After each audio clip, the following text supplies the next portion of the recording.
Friend, good morning, welcome back to আনি blog. আশা করি তোমরা সবাই খুব ভালো আছো, আমি ভীষণ ভালো আছি। তোমরা প্রতিদিনই দেখো না আমি রান্নাঘরে, মানে এই রান্নার এই জায়গাটা এসেই তোমাদের সঙ্গে কথা বলি, কিন্তু কী করবো, সারাক্ষণ আমার এখানেই কেটে যায়। সকাল থেকে রাত অবধি আমার সারাক্ষণ বেশিরভাগ সময় আমার এখানেই কেটে যায়।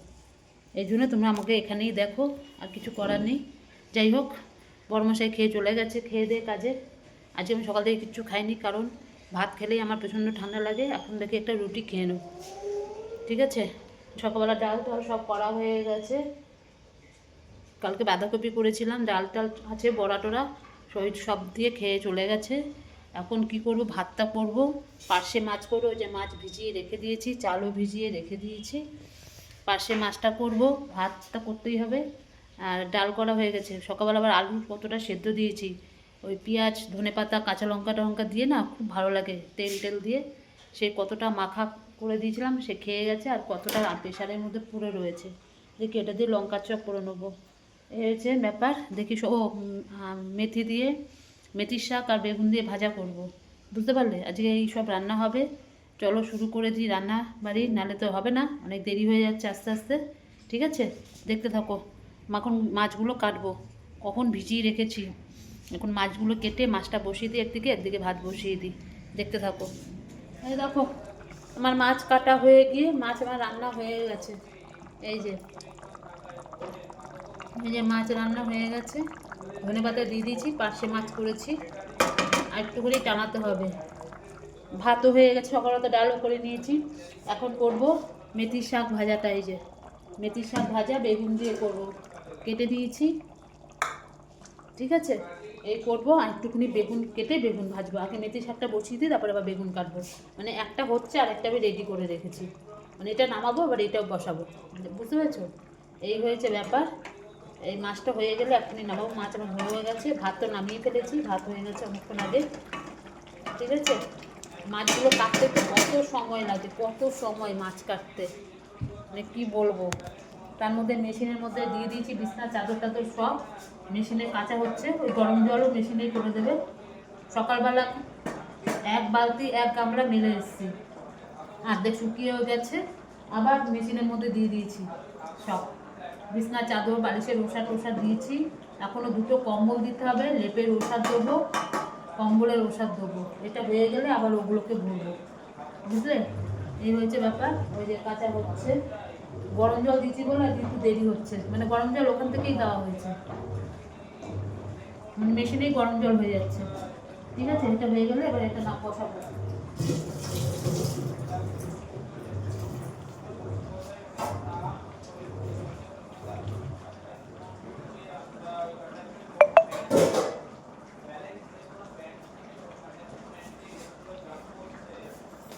ঠিক আছে, মাছটা নামিয়ে মাছ হয়ে গেছে।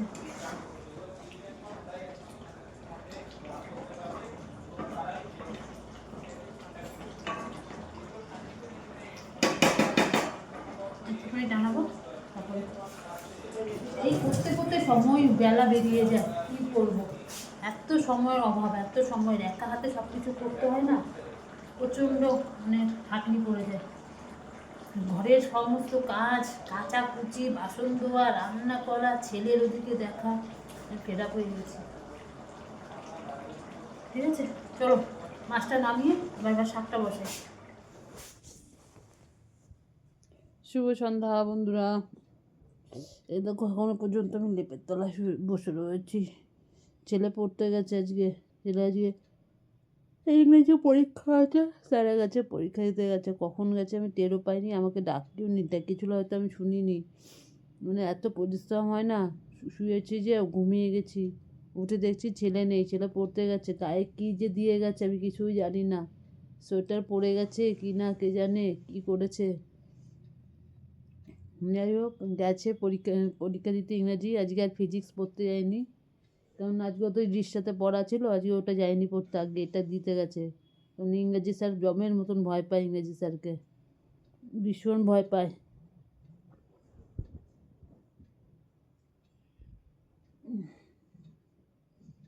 দেখো লেপের তলায় আমি বসে রয়েছি চুপ করে, নামতে ইচ্ছা করছে না, আর আমার একদম একদম নামতে ইচ্ছা করছে না। উফ,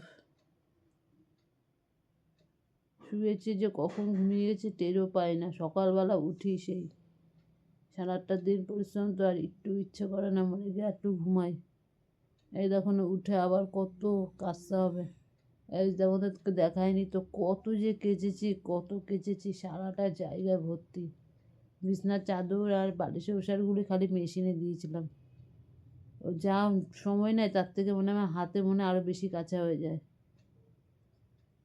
আর বাদ বাকি সব কেচেছি হাতে, সব পুরো সোফাটায় ভর্তি হয়ে রয়েছে, পুরো ভর্তি হয়ে রয়েছে সোফায় একদম। এখন উঠবো, উঠে সব সন্ধ্যাবাতি দেবো, এগুলো সব কাচবো, বুঝলে। এখনও অনেক কাজ আছে, এখন আবার একটুখানি বিশ্রাম নিলাম, মনে হচ্ছে আবার শুয়ে থাকে। ও করেছে এই যে লেপের ওষার টোষারগুলো সব ভিজিয়ে দিয়েছি সার্ফে।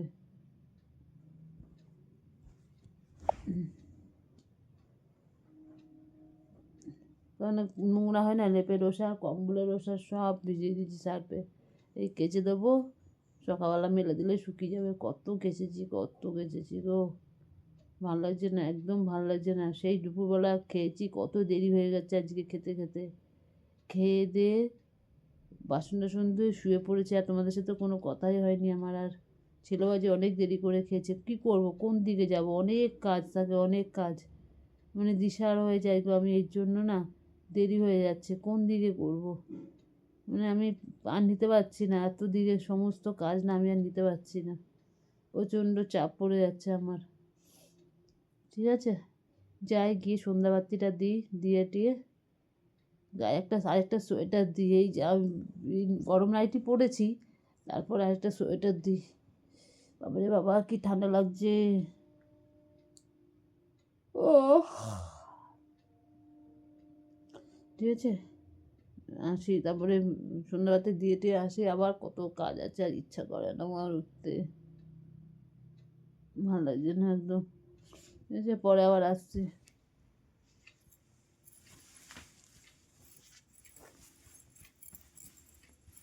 দেখো সব এগুলো কেটেছি, এই যে শুধু এই বিছনার চাদরটা পালিয়ে মেশিনে দিয়েছি। এই দেখো, এই দেখো, দেখো সব কেটেছি।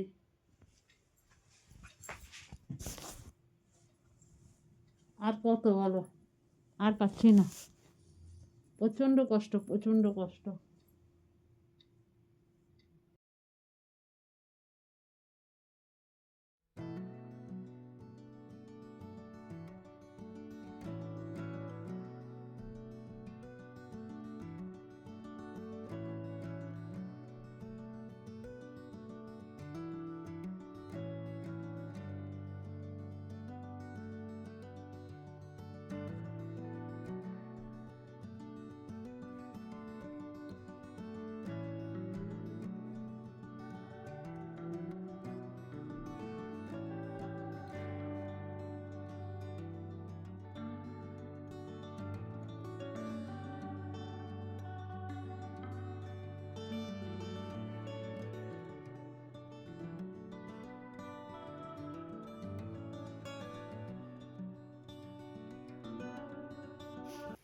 এই দেখো সব কাজ টাজ করে আসলাম, পাগুলো আমার পুরো বরফ হয়ে গেছে পুরো। সব কেচে কুচে একেবারে ধোয়া পাকলা করে রেখে দিলাম। ও সকালবেলা উঠলে সব মেলে দেবো, কী বলবো, পুরো হাত একদম পুরো সিটা হয়ে গেছে। আমার বড়েরও বলছে কি শরীরটা খুব ক্লান্ত, ওর ভীষণ কাজের চাপ পড়ে যাচ্ছে, তার মধ্যে আমারও, ওর বাইরে আমার ঘরে প্রচুর কাজের চাপ পড়ে যাচ্ছে। বলছে রাত্রেবেলা ভাত টাত তো কিচ্ছু খাবে না কেউ, আমিও খাবো না, আমার আবার ভালো লাগছে না কিচ্ছু খেতে। রাত্রেবেলা ভাত টাত ওই রুটি করব, উফ, রুটি করে নেবো। আর আমার বর বললো মিষ্টি নিয়ে আসবে, ওই রুটি দিয়ে মিষ্টি দিয়ে খেয়ে নেবো। গুড়ও রয়েছে অনেক, আমি খাবো না সব গুড় টুর। ঠিক আছে, এখন রুটি করতে হবে, রুটি করে নিয়ে একটু পরে যাচ্ছি, এই সবে আসলাম গো, সব কাজ সেরে করে টোরে এবার যাব রুটি করতে। রুটি করে করো, রাত্রেবেলা না ভাত খেয়েও খুব ঠান্ডা, দুপুরবেলা খেয়ে তো কাঁপছি ঠক ঠক করে, রাতেরবেলাও ভাত খেয়ে খুব ঠান্ডা লাগে। আমি না থাক, খাবো না, ছেড়ে দিই। আর ইয়ে করবো, ওই যে কী বললো, কালকে বলছে আরও মারাত্মক ঠান্ডা পড়বে, জানি না কি যে হবে কে জানে।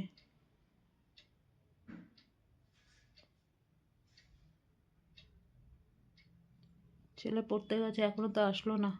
সেই 6টার সময় চলে গেছে। মানে এতটাই আমার শরীরটা মানে টায়ার্ড, এত ঘুমিয়েই পড়েছি, জানি না ছেলে যে কখন চলে গেছে পড়তে। ও আমাকে আর আজকে ডাকেনি। ও তো দেখে, ও নিজেই চলে গেছে পড়তে। আমি উঠে তো দেখছি ও নেই। যাই হোক, ও আসবে, চলে আসবে, পরীক্ষা দিতে গেছে। উফ, আবার ভালো লাগছে না আর। আমার বর অফিস থেকে আসলো, এসে ছেলের জুতোটা, এত সময় পাচ্ছে না গো, একদম সময় পায় না। এখন গেল ছেলের জুতাটা ছোট দিয়েছে না, ওটা আবার চেঞ্জ করে বড় নিয়ে আসবে। আর একটু মোড়ে যাবে, মোড়ের থেকে কি পাবে ওই জিনিসপত্রগুলো সার্ফের, ওই সব নিয়ে এখন আসবে। একবারে বলে আমি এখন আর জামা কাপড় ছাড়বো না, একবারে নিয়ে আসি ওগুলো। নিয়ে চলে আসবে, এসে হাত মুখ ধোবে, বলছে আমি এসে একটু শোবো। প্রচণ্ড টায়ার্ড আমার বড়, প্রচণ্ড প্রচণ্ড কাজের প্রেশার পড়ে গেছে আমার আর আমার বড় দুজনের। আমি ঘরে করতে করতে হয়রান হয়ে যাচ্ছি, কাজ করতে করতে। আজকে তখন কটা বাজে, 3টের সময় স্নান করে উঠলাম, বুঝতে পারছো? 3টে বাজে তখন স্নান করে উঠলাম। উঠে ঠাকুর টাকুর দিয়ে তবে ছেলেকে খেতে দিলাম। আর তোমাদের সঙ্গে কথা বলা নেই, আমি কোনো রকমে দুটো খেয়ে এসে শুয়ে পড়েছি। নিতে পারছি না শরীরে, এতটাই শরীর টায়ার্ড হয়ে পড়েছে, ভাল লাগছে না আর কিছু। তো ছেলেটা পরীক্ষার জন্য যে কোনো জায়গায় যাবো একটু, দিদিবাড়িতে গিয়েও থাকতে পারি না। ছেলেটা পরীক্ষা সামনে মাসে পরীক্ষা, 12 তারিখ থেকে ছেলের পরীক্ষা। আর বেশি দিন সময় নেই, আমি এর জন্য কোথাও যাচ্ছি না, কোথাও না। মানে কি বলবো, আমার ছেলের এবার জন্মদিনও ঠিক মতন হবে না, একটু পায়েস করে দিয়ে দেবো, ও করতেও চায় না। তার মধ্যে এবার আমার ছেলের জন্মদিন মঙ্গলবার পড়ে গেছে, মঙ্গলবার তো আমাদের নিরামিষ, কিছু করার নেই। ও একটু পায়েস করে দেবো, ব্যাস। আর কিচ্ছু করতে পারবো না, কেননা 3 তারিখে ওর জন্মদিন, আর 12 তারিখে পরীক্ষা। কোনো কিচ্ছু দরকার নেই বাবা। ফাইনাল পরীক্ষাটা দেওয়ার পরে আবার নিট পরীক্ষা দেবে। আমার ছেলেটাও পড়া করে না প্রচুর পেরে, ছেলেটারও প্রেশার পড়ে গেছে পড়ার, প্রচুর প্রচুর পড়ার প্রেশার পড়ে গেছে। ও নিতে পারছে না, কি করবে, আর কষ্ট তো করতেই হবে। এবার ওর জন্য আমাদেরও সব বিসর্জন দিয়ে দিয়েছি, কিচ্ছু না। না থাক, ছেলেটা আগে পড়াশোনা শিখে মানুষ হোক। ওই জন্য আর আমরা কোথাও যাই না, কোথাও যেতে পারি না। দিদিবাড়িতে একবেলা গেলে একবেলা তাড়াতাড়ি করে পালিয়ে আসি, ছেলের পড়া থাকে বলে। ছেলের পড়া নষ্ট হবে ওই জন্য।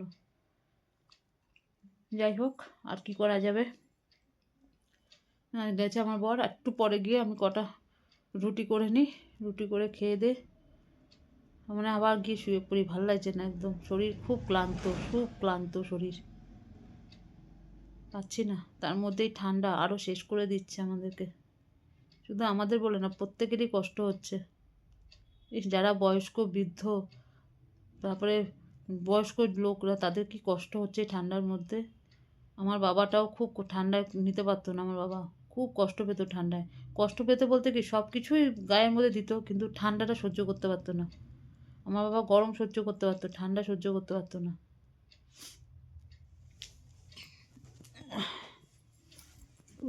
সেটাই ভাবি যে কত কষ্ট করছে কত বয়স্ক বুড়োগুলো।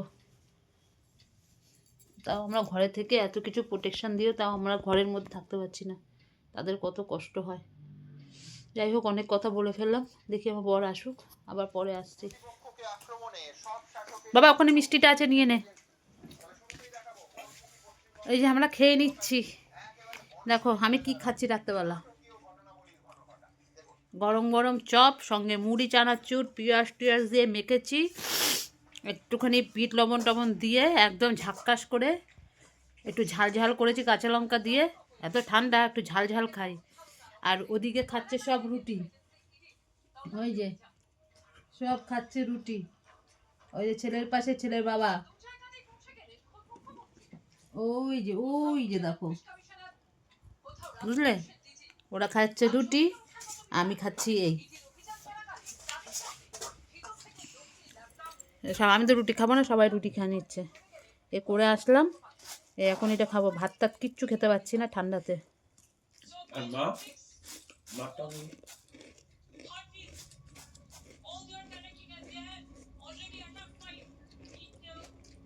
বাবা মিষ্টিটা ওইখানে আছে, নিয়ে নে। অনেক শান্তি।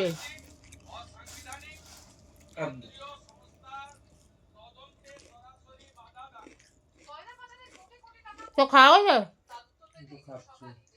তো খা, আমার তো আজকে অনেক কষ্ট হচ্ছে, রুটি খাচ্ছে না, প্রচুর কষ্ট হচ্ছে, খাচ্ছি মাথায় হাত এই হাত, খেতে পাচ্ছি না আর, পেট ভরে গেছে।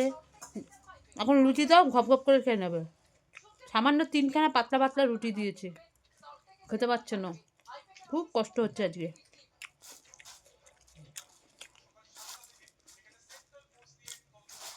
আমার বড় কিছু না, ওই যে রুটি দিয়ে দিয়েছি, খেয়ে নিচ্ছে।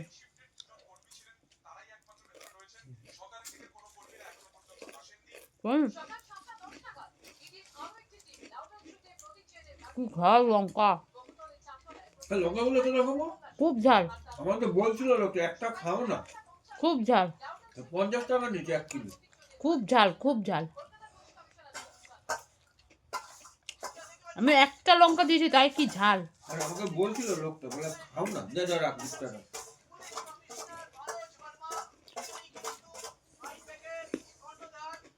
শোন বাবা, এই দেখো খাওয়া হয়ে গেছে বাবা, কি ঝাল, আমার মুখ জ্বলে গেছে একটা লঙ্কা খেয়ে, এত ঝাল, বাপরে বাপ। জল খেলাম তবু মানছে না, প্রচুর ঝাল লঙ্কা। যাই হোক, সবার খাওয়া দাওয়া কমপ্লিট হয়ে গেছে, ঠিক আছে, ছেলের জলটা নিতে আসলাম,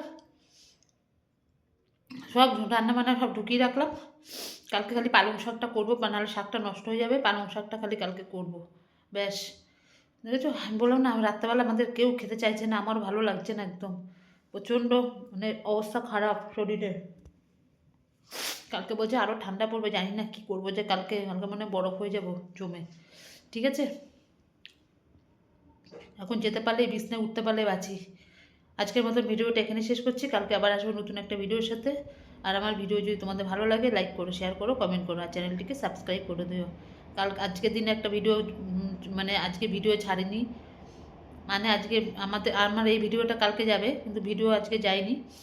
যাই হোক, শরীরটা ভীষণই খারাপ, মানে আমি আর পাচ্ছি না বলে ওই জন্য একদিন অফ করলাম, ঠিক আছে। তাহলে আজকের মতন রাখছি, ততক্ষণ তোমরা সবাই খুব ভালো থেকো, সুস্থ থেকো, টাটা, গুড নাইট, সবাই ভালো থেকো।